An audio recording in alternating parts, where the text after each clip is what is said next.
Sveiki, treneri. Labas.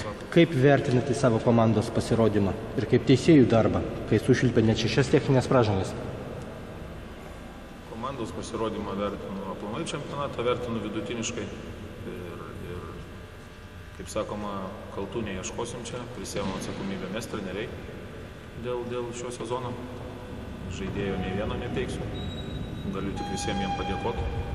Tikrai atidavė širdį ir vakar, ir trečiadienį, ir šiandieną. Aišku, kažkur pritrūko meistriškumo, daug ko pritrūko iš tikrųjų.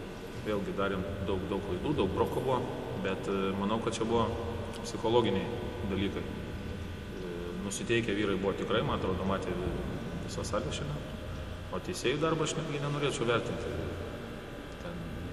Mes dirbam savo darbą, jie dirba savo darbą, tegul jie ten pas save kartu su komisaru įsivertina 10 balį sistemą, kiek balų savo pasirašyti. Iš esmės pralošė mes, ne teisėjai. Apskritai, ko trūko šiame sezone, kad pasiektumėte tokių aukštumų, kaip buvo pernai? Matot, kaip sakoma, po kiekvieno pakilimo yra nuosmukiai. Šiame sezone pakankamai nemažai turėjom traumų. Ir žaidėjai pasikeitė, 4. Atėjo jaunesni, aš labai džiaugiuosi Vasiliausko grįžimu į Jonavos komandą.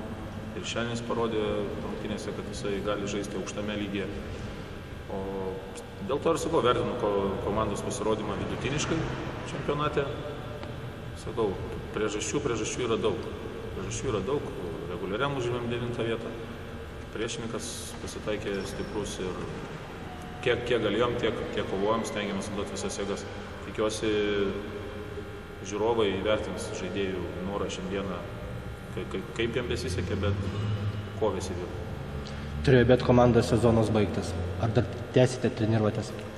Kažkokį tai laiko tarpą mes dar rinksimės, bet iš esmės jau per daug didelių kažkokių planų neturim. Žaidėjai dar kažkiek tai pasportuos ir paleisim atostogų. Ir paskutinis klausimas. Kas taps šių metų čempionais NKL? Sunku vertinti, aš tik tai galėčiau pasakyti, kad man imponuoja komanda Mažeikių. Aišku, jie šiandien pralaimėjo, bet manau, kad jie tikrai bus ketvirti. O, kaip sakoma, pusfinalis yra vienos rungtynės, bet šita komanda Pasvalio, jinai žaidžia aukštame lygyje ir nebereikalo jai iškelti tikslai žaisti kitais metais LKL čempionate. Iš esmės, favoritai turbūt aiškus Pasvalio Pieno žvaigždės, bet susilaikysiu nuo vertinimų. Pasakysiu tik tiek, kad simpatizuoju Mažeikių komandą. Dėkui už pokalbį.